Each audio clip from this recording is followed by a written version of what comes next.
আমি কেউ রে সন্দেহ করি না, আমার কোনো শত্রু নেই। আমি বাইরে থাকছি, আমি এমন না যে দেশে থাকছি 2-4 খারাপ লোকের লোক চলছি, ভালো লোকের লোক চলছি। আমি একমাত্র আমার কাজ, আমি বাইরে দেশের বাইরেও কাজ করছি, এখানে আইসা সাইডে আমি গাড়ি কিনছি। আমি গাড়ি কিনছি দুইটা গাড়ি আমি নিজে পরিচালনা করি। আমি প্রায় সময় আমি নিজে গাড়িতে ড্রাইভার জন না পাই, আমি নিজে যাই, আমি নিজে গাড়ি চালাই। আমি কাজের কখনো ইয়া করি না। আমি আমার কোনো শত্রু নেই, আমি একটুকুই জানি। কি শুনছেন, কি দেখলেন? দেখলাম আমি আমার সন্তানেরও দেখতে পারি নাই। আমি দেখলাম খালি রক্ত, আমার কেউ ঢুকতে দেয় নাই এই রুমের ভিতরে। আমার কয় তুই ঢুকবি না, আমার ঢুকতে দেয় না রুমের ভিতরে।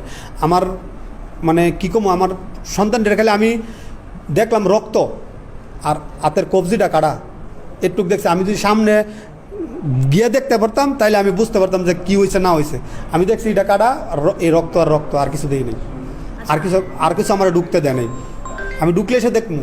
আপনাদের পুরো বাড়িটা তো যথেষ্ট সিকিউর, হ্যাঁ হ্যাঁ হ্যাঁ, নিরাপত্তা বেষ্টনী আছে, ওয়াচম্যান আছে, মানে এত কিছুর পরে বাইরে থেকে কেউ এসে এরকম একটা কাজ করবে, সিসি ক্যামেরা, ওয়াচম্যান, কেউই কিছু দেখেনি? কোনো ক্লু আপনি পাননি? আমি তো এটা কিছুই পাইনি। আমি গেছিলাম কাজে, আমি তো চলে গেছি। ঘটনা হয়েছে অনেক পরে, আমি গেছি 2:40 আমি গেছি কাজে। হ্যাঁ, আমার গাড়ি আছে ওই জায়গায়। এরপর আমার বাড়িতে গেছিলাম, একটু কাজা ছিল। ওই বাড়িতে যখন কাজ করি তখনকার আমার ফোন দিল।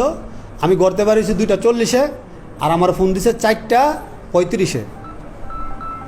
ঠিক আছে, আমার ফোন দিছে 4:35। ফোন দিয়ে এটাই চিল্লি মানুষের সাউনে ফোন দিয়ে যে কী কইছে আমি এটাও কইতে পারতাম না। এখন পরে আমি কোনো সমস্যা হয়েছে নি, মোবাইল কি ভাঙ্গা হয়েছে কেন, আবার ফোন দিতেছি, মানে হেরারে সমানে ফোন দিতেছি, কিন্তু হেরা কেউ ফোন ধরে নেই। আমি সাথে রিস্ক ওই টাইমে যখন চিল্লাটা উঠছি তখন আমি বসার থেকে আমার দোকানে, আমার বাড়ি আছে এখানে, আমার দোকানে একটা হিন্দু লোক সেলুন আর কি, ওই হের লগে দাদা কথাবার্তা বলতেছি। হ্যাঁ, ভাড়া নিয়ে আর কি। তো তখন ফোন হয়েছে, দাদা কথা শেষ করলাম না। আমি আমার বাসাতে সমস্যা, আমি জায়গা। হ্যাঁ, আবার আমার বলতেছে আমি আসতে হইব। আমি না, রিক্সা লো তাড়াতাড়ি। একটা রিক্সা ডাক দিল, আমি রিক্সা আইসা দিয়ে এই অবস্থা, এতটুকু। তো আপনি তো বাড়িতে যথেষ্ট সিসিটিভি ছিল, দারোয়ান আছে, তাদের কাছে কি শুনলেন, কি মনে হয় আপনার? আমি তো কারোর সাথে কথা বলতে পারি না ভাই। আমি আসার পর তো মানুষ আর মানুষ, কথা বুঝতে পারছেন, মানুষ। আমি ঢুকতে পারি না, এরা তো জানে না যে আমারই সন্তান। আমি যে ঢুকবো এই রাস্তার থেকে, মেন রাস্তার থেকে বাড়ি, আমি ঢুকতে পারতেছি না। মানুষের ধাক্কায়া, ঠিক আছে, আমি জোরে ধাক্কায় আমি দৌড় দিতেছি। যখন ঘটনা। আপনার সাথে কি কারোর কোনো দ্বন্দ্ব ছিল? আমার কোনো দ্বন্দ্ব নেই, আমার কারোর সাথে দ্বন্দ্ব। আমি থাকতাম বাইরে প্রবাসে, কথা বুঝতে পারছেন, আমি প্রবাসে থাকতাম। আমি প্রবাস থেকে আইছি 2 বছর হয়েছে। আমি অনেক লোকের চিনিও না, ঠিক আছে। আমি এখানে কাজ করতাম, এখনও আমি কাজে আসার পরে আমি কাজে লেগে গেছি। কই যে টাকা কিছু আছে, তাহলে আমি 2টা গাড়ি কিনছি, ঠিক আছে। হ্যাঁ হ্যাঁ, তো গড়েই ছিল, পরিবার তো গড়ে ছিল।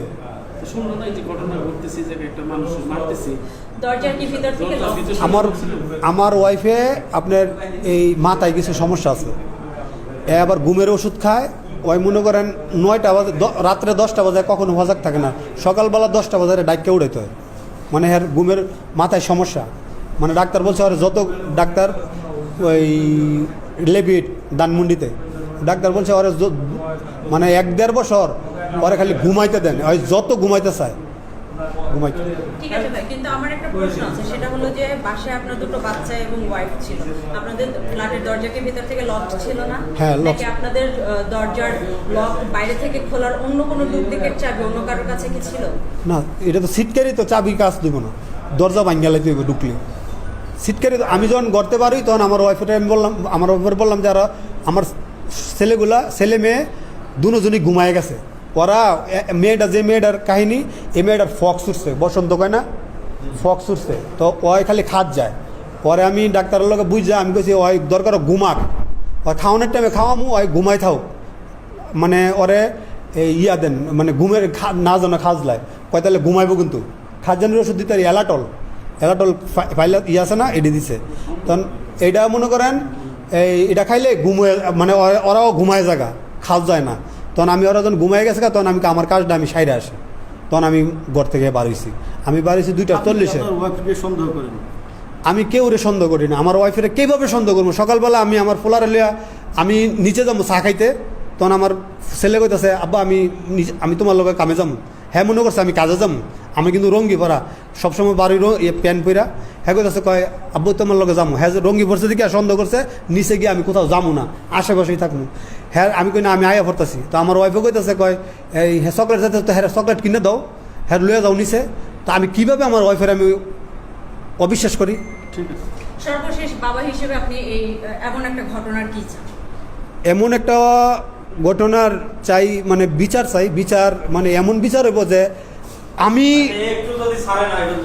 আমি আমি খারাপ করতে পারি, আমি কারোর সাথে অপরাধ করতে পারি, আমি কারোর সাথে কারো মনে কষ্ট দিতে পারি বা কেউ লগে ঝগড়া করতে পারি, কিন্তু আমার সন্তান, এই সন্তান তো আর এই মানে এই সন্তান কি করলো আমার মাইরা লাগ। আমি কোনো খারাপ কাজ করলে আমার কোনো শত্রু নাই, এক নাম্বার 100% আমার কোনো শত্রু নাই। এই ঘটনা হইলো, কিন্তু আমি আমার সন্তানরে মানে কি বলবো, শিশু বাচ্চা, যদিও হ্যাঁ তো আর কিছু করে নাই বললে হয়তো, যদি আপনারা যেটা বলতেছেন আমারও তো মনের একটা বিবেক আছে না, যে আমি কি কারোর সাথে ঝগড়া বিবাদ করছিনি।